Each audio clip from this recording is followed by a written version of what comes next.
Hello, boys and girls. Today is Tuesday, April 21st, 2020. Today you will need a pencil or something to write with, and you will need your blue book and your handout. So you're going to need your handout, and you're also going to need your blue book. Okay, so just keep those with you. Okay, like always, this week's challenge is to take a picture in your PJs. I will be posting mine up too on Wednesday. So let's get started. Boys and girls, what lesson are we doing today? Get ready. Yes, lesson 26. As we all know, the big essential question, like all the time, it's the big question that we need to know at the end of the module. And we're coming really close to the end of the module, guys. So I really do need for all of you guys to really, really pay attention. And then we have our content framing question, which is the question that we need to answer by today. And everybody, let's go ahead and echo read that. It says, what is the central message of the Korean Cinderella? Yes, so today we're going to be learning what is the central message of the Korean Cinderella. And we already know the central message is what the author is trying to teach us with the story. So today we're going to be examining Pear Blossom's actions and determine what lesson you can learn from Pear Blossom's story. Okay, now before we identify the central message of the Korean Cinderella, let's take a look at the previous versions of Cinderella that we have read so far and what each story has taught us. So since all the versions of Cinderella have many similarities, looking at the central message will help us to determine the central message of the Korean Cinderella. And as you guys can see, everybody, look at the first one. That is the Cinderella story, the very first one that we read. What was the central message? What was the author trying to teach us with that story? Let's all say it. Get ready. Good people will be rewarded. Yes, good people will be rewarded. That's what the author was trying to teach us. Now, let's look at Bigfoot Cinderella. Everybody, what was the central message? Get ready. Yes, don't give up on your dream. Good job. Now look at Adelita. What is the central message for Adelita? Get ready. Yes, love is better than hate. So look at all the stories. Good people will be rewarded. Don't give up on your dream. Love is better than hate. What do you think could be the central message for the story that we just read, the Korean Cinderella? I want you to think about it for a minute. What do you think the author was trying to teach us with this story? Yes, right? It could also be one of the ones that we have already read before, one of the central messages that he had already taught us. It could be.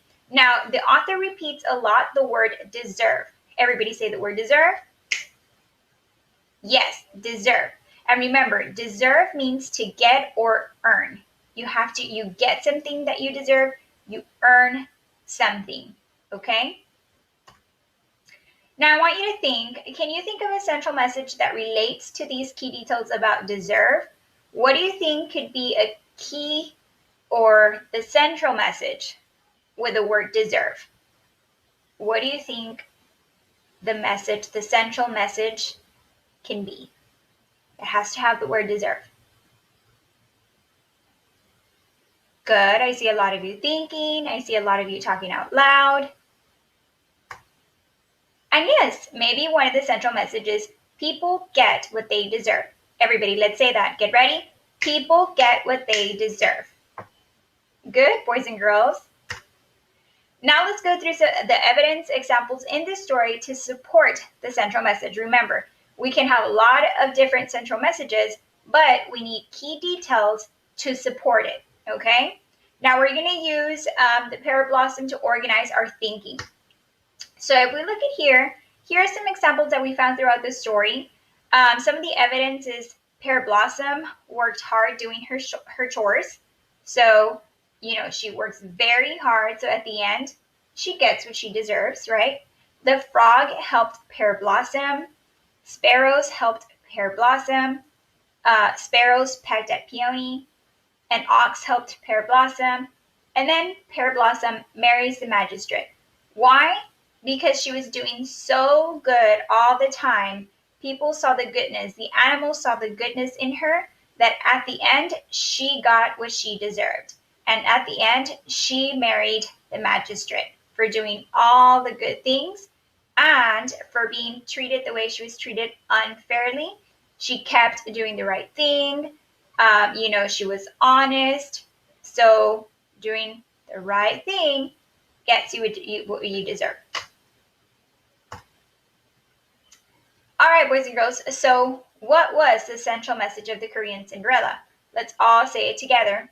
Get ready. People get what they deserve. Yes, people get what they deserve. Now, let's go ahead and jump into our deep dive. We're going to review some verb tenses. So what do we add to a root word to show the present tense verb? So what do we add? What root word do we add to show that something is happening right now? Who remembers? Ing. Yes, I am talking. You are watching. Okay, so that root word is to show that it is happening right now. What do we add to a root word to show a past tense verb? Like it already happened. So what do we add at the end of the words? Yes, ed. He talked. He watched. So that means things already happened. So we're going to be practicing some of these verb tenses on your paper next. So at this time, you will need your handout, blue book. So in your blue book, 26B. See, 26B at the top, and it should say sentence frames. At this time, you can go ahead and press pause on the video. Go ahead and look for your page and get something to write with. When you are ready, you can go ahead and press play and go along with the video. Remember, if you need help or if you need to follow along, you can always press pause at any time in the video to make sure that you are catching up, okay? So before we do that, I'm going to go over some words with you. Everybody say scorching. What word? Scorching means hot or burning. Okay, next word, exclaimed. What word? Exclaimed means said, yelled, shouted, something with excitement. Okay? Swaying. What word? Swaying, as you can see in the little picture, they're rocking, they're moving. Swaying. Next word, perched. What word? Perched means landed, rested, sat. Okay? Last word, gathered. What word? Gathered means collected or fetched. Okay, so look at the parrot. If you see the parrot, he is collecting that little birdie. Okay? All right. Now, what you're going to do is on your blue paper, I have sentences up on my PowerPoint that are exactly like yours. So we're going to start with the first one, and then all you have to do is circle one of the words that best completes the sentence. Okay? So let's start with the first one. Put your finger in the first one, and we're going to read. It says, the sun is blank today. It's almost 100 degrees outside. So the sun is blank today. Remember our verb tenses. So the sun is scorched today, or the sun is scorching today. Circle your answer. Yes, scorching. The sun is scorching today. Good job. Next one. It says, I won, the boy blank, after hitting the final shot of the game. I won, the boy exclaimed, or the boy explaining. Circle your answer. Yes, I won, the boy exclaimed. Good job. Next one. It says the bird blank on the fence post yesterday. Yesterday. Remember the verb tenses.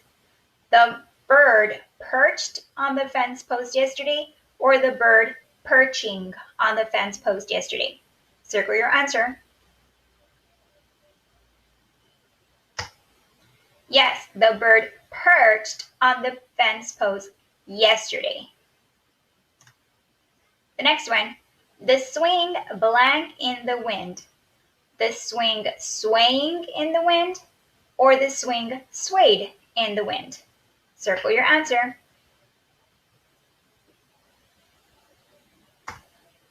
Swayed. The swing swayed in the wind.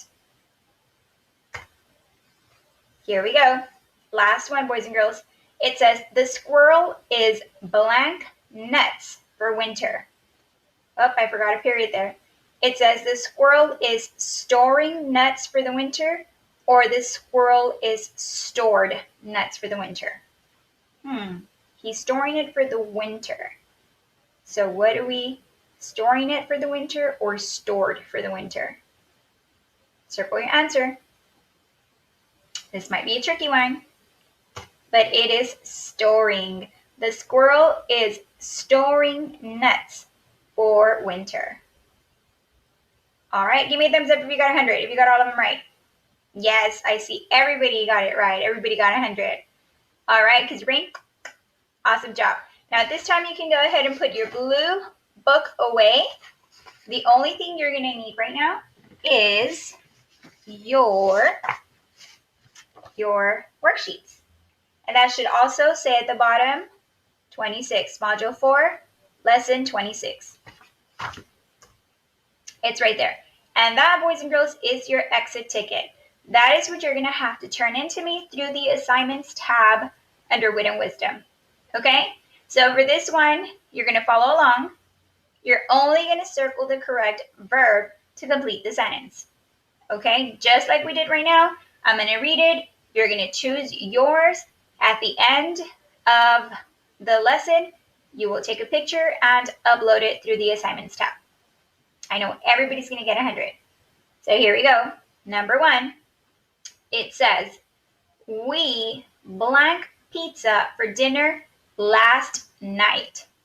We cooking for pizza or we cooked pizza? Circle your answer. Number 2, Mom is blank me with my homework. Mom is helping me or Mom is helped me? Circle your answer. Number 3, the plane blank at the airport. The plane landing at the airport or the plane landed at the airport? Circle your answer. Number 4, Tom blank to school this morning. Tom walking to school or Tom walked to school? Circle your answer. Number 5, it says Dad is blank the house. Dad is painting the house or Dad is painted the house? Circle your answer. All right, number 6 and the last one. Here we go. My sister blank the playroom. My sister cleaning the playroom, or my sister cleaned the playroom? Circle your answer. All right, boys and girls. So that is it. That is the end of the lesson. That is your exit ticket. So make sure you guys write your name, first name, last name, and date at the top of your paper. Submit it through the Assignments tab for a grade. You guys did awesome today. I'll see you guys on Thursday.